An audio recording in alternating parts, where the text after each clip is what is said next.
Okay, folks, so we have a basic understanding of the different kinds of isomers that are out there, and it's pretty straightforward for most students when isomers are going to be identical and when they are going to be constitutional, differ by their atom connectivity, different kinds of bonding arrangements and functional groups, but the same molecular formula.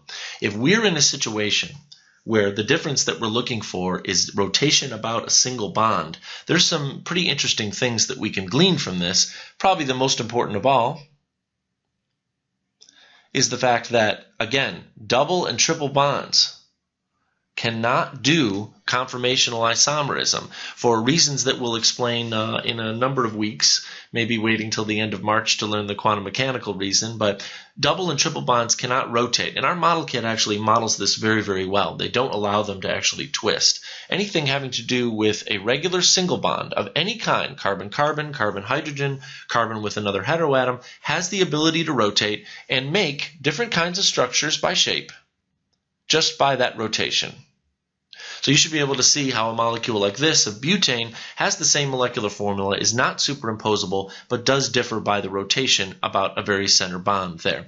We're talking, of course, about the bond you see here and the bond you see here when we're talking about that rotation. And if you're smart, you'll do the practice problems on the handouts and sapling so that you can practice with your model kit knowing these sorts of things.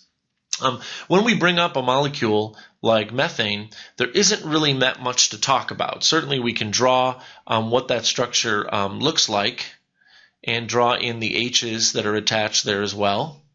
Or at least I'm going to try to draw those H's. Things are freaking out on me a little bit here. And yes, every single one of these CH bonds can rotate on its own. But since atoms are best modeled as spheres, we don't really see a different structure by that rotation. The first chance we get to see a difference in structure based on single bond rotation happens with the next analog in the alkyl series, which is ethane. You remember that this means single bonds. There are no multiple bonds in this structure. And eth comes from the Greek for two. So we have two carbons that are made of all single bonds and, of course, fully saturated with all the hydrogen that they can have. The problem is when we start taking a look at different models when it comes to exactly what we're looking at here in terms of ethane, is that there is an infinite number of conformations. Even small differences between the way the H's line up with each other or not can be problematic. And I've actually brought a model to use and show you on the webcam. I'm hoping you have a chance to see that we have a blue blue atom here and a red atom here. And when we take a look at this and I start rotating along the single bond, noting the relativity of the blue and the red atom, whatever these atoms are, in this case we'll just call them labeled hydrogen, there are an infinite number of conformers, each one with a completely different shape. Frankly, if I start here and just hold the blue stable and rotate my red just a little bit, every single time I move it, even a slight amount, it's not superimposable with the original structure I had, and that makes a new compound. And we need to remember, whenever we're talking about something like biology or biochemistry, 3D shape is everything. It's really, really important. You want to be able to recognize somebody, you go up and shake their hand or look at their face. Molecules do the exact same thing, and we need to find a way to annotate the different types of conformers that are possible. And I think that most of you have already started playing with your model kit know there's a lot of tricks and twists that we can use to be able to do this. The issue comes, quite frankly, when we start actually drawing something on paper. And as always, I'm very apt to say it is one of the most difficult things that I have to teach my students, how exactly to think three-dimensionally, although I believe I've got the pre-dental students right where I want them, because on the DAT, there's a whole three-dimensional manipulation section for your admissions test. So following through with understanding of three-dimensional space and how to theorize about it is very, very important, because I recognize that no one in the class, at least I don't think so, I hope I'm not cutting you guys too short, has a degree in hyperbolic topology. We have to find a way to be able to convert what we see in our model kit, which is simply like building with Legos or any toy, onto paper.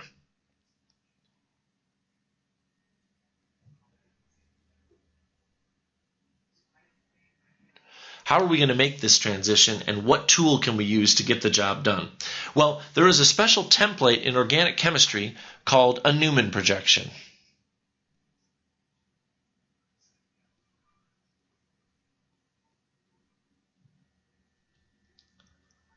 The Newman projection is named after Professor Melvin Newman, who was an organic chemist at The Ohio State University, and he basically came up with a very, very, very simple way of keeping track of all the different kinds of atoms that we would see in three-dimensional drawing. If you'll take this as an approximation of the three-dimensional drawing I was showing you just a moment ago, we'll be looking at the fact that our blue was here, our red was here, and we had H's everywhere else. How are we going to draw an infinite number of conformations when this bond here can rotate constantly? Well, the way that Professor Newman decided to do it is, and you'll see in your Darling model kit, there is a big black ball that you can attach to the middle of any carbon atom you wish. And his perspective was to draw an eye that was seeing this structure right down that line. And therefore, if the eye is projected into two-dimensional space, I should be able to see the front atom blocking the one in the back and see an orientation like this. It's very, very difficult for me to model this for you, even over cyberspace here. It's something that you have to practice a lot to be able to see. And when it clicks, it usually is a wonderful, wonderful event. But till then, you've got to practice as much as you can. At least in the case that we have it here, you notice that if my eye traveled from in front of the blue atom all the way to the red in the back, the red would be right behind that blue. And of course, we would have the H's behind those H's as well. This Newman projection is almost always called eclipsed, as in the B and the R and the two H's on either side are eclipsing each other.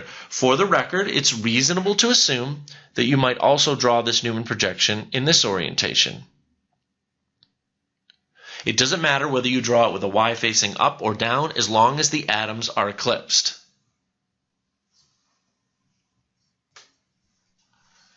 There are other Newman projections too, really only one, that we need to worry ourselves about.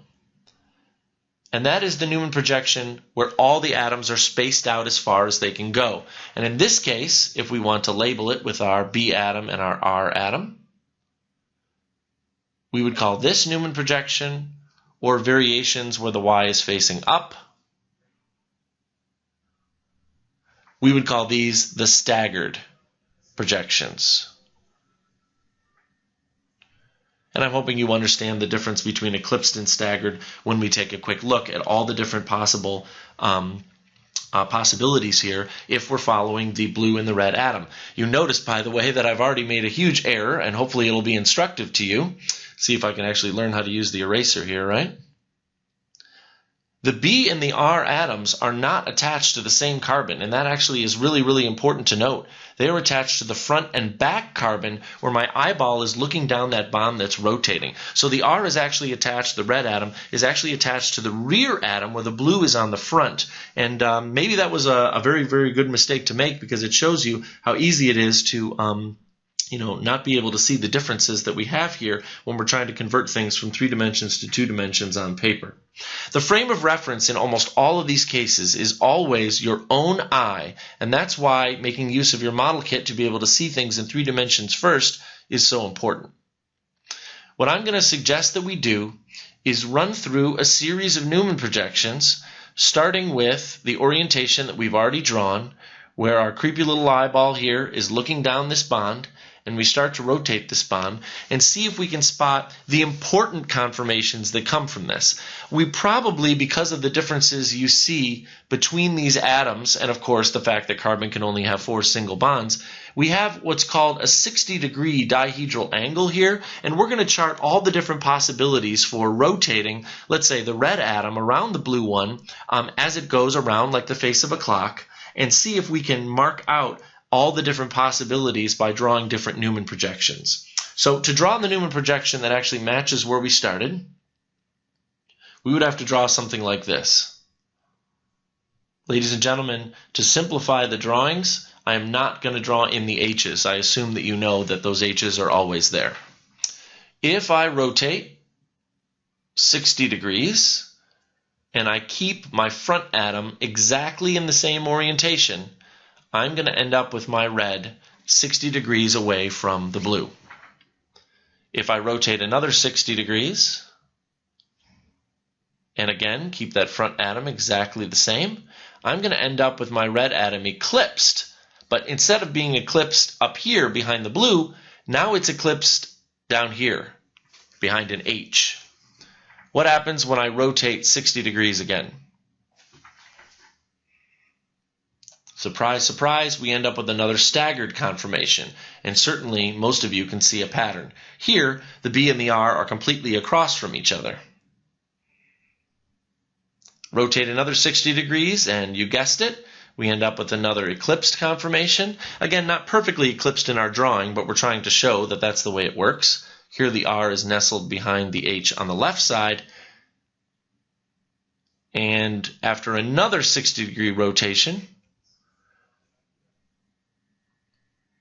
sorry about that drawing there in the middle, we see the R creeping up on the other side of the blue as well.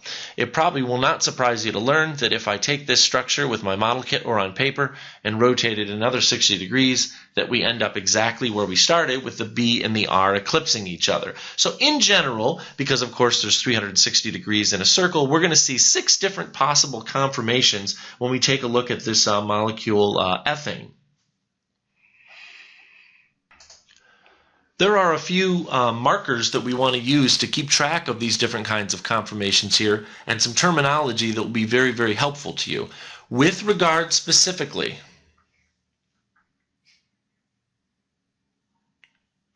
to our references, blue and red.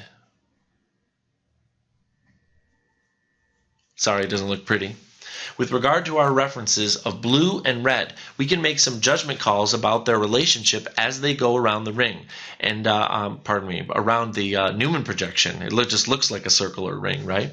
What I want to show you primarily is the differences that we see when we actually compare these two when they are, again, either eclipsed or staggered.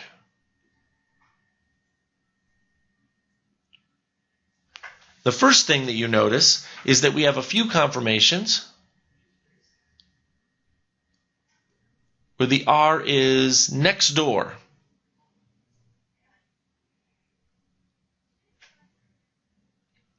To the B. And we use a French word actually to describe this relationship.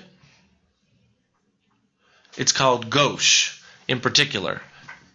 These are obviously two different structures. When the two frames of reference are within 60 degrees of each other, by what we call dihedral angle, we call them gauche. And this gives us an example of exactly what dihedral angle is.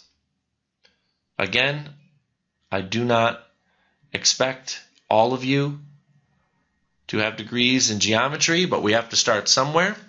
When, according to topologists and people who study geometry, we have 4 points in space that are rotating about their central axis, we can actually project, again, like Newman, using our eye, down this axis and be able to see the difference between B and R as an overlapping angle. So usually, to get an angle, we need 3 points in space.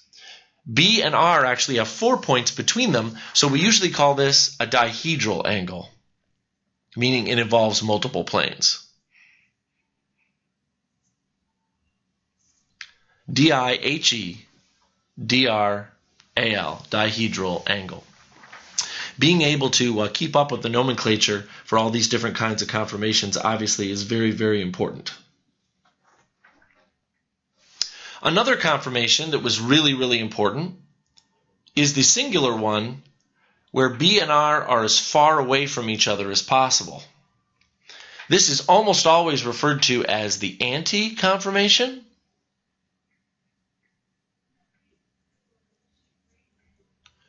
And if you follow along what I was saying about dihedral angle, then you'll see the dihedral angle for the measurement between these 2 points in space obviously is 180 degrees. Again, it's not a full angle, it's a dihedral angle because we're talking about 4 points.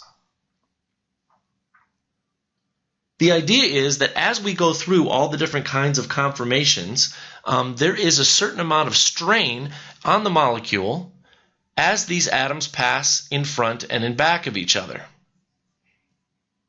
This is just about the 10th time that I've drawn in this little ethane molecule here. As we rotate through, these atoms pass in front of each other as evidenced by our different Newman projections. And the truth of the situation is, as they pass in front of each other, their electron densities actually start to repel each other. And this brings sort of the classic cartoon definition of strain. I'm not happy with that at all. It actually looks like the molecule has some sort of stink lines. Let's try again.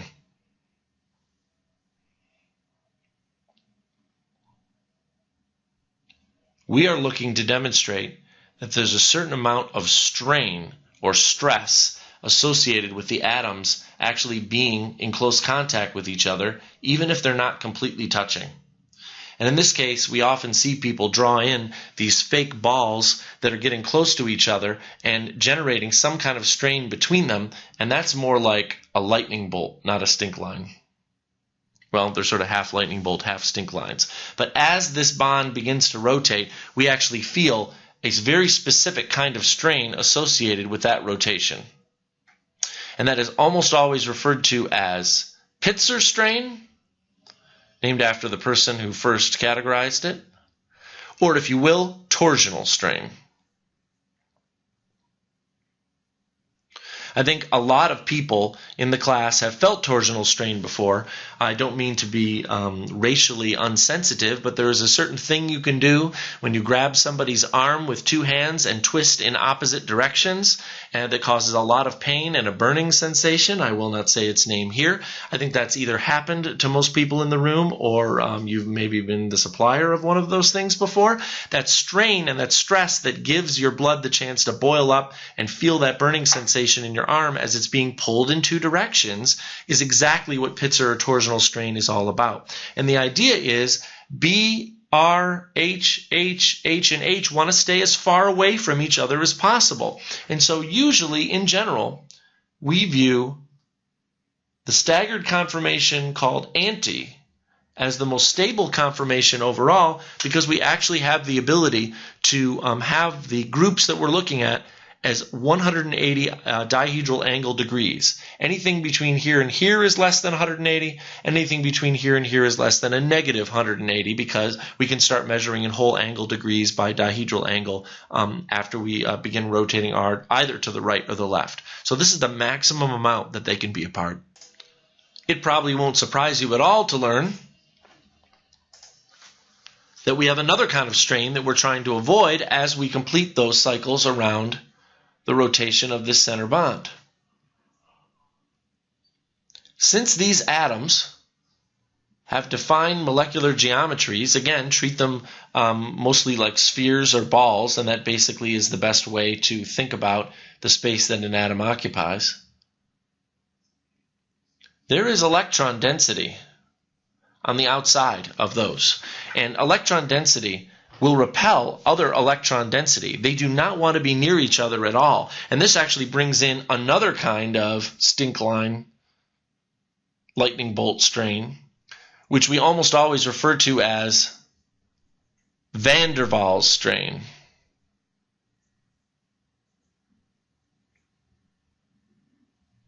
And it's because of the van der Waals strain and trying to get these two atoms, or let's say functional groups, if things get a little bit bigger in the molecule, away from each other, that we actually feel the torsional or Pitzer strain on the bond that's actually rotating. It will not surprise, I don't think, anybody in the classroom at all to learn that when we compare any staggered conformation of the Newman projection versus an eclipsed conformation of the Newman projection, that the staggered conformation is always of lower energy and the eclipsed conformation is always of higher energy,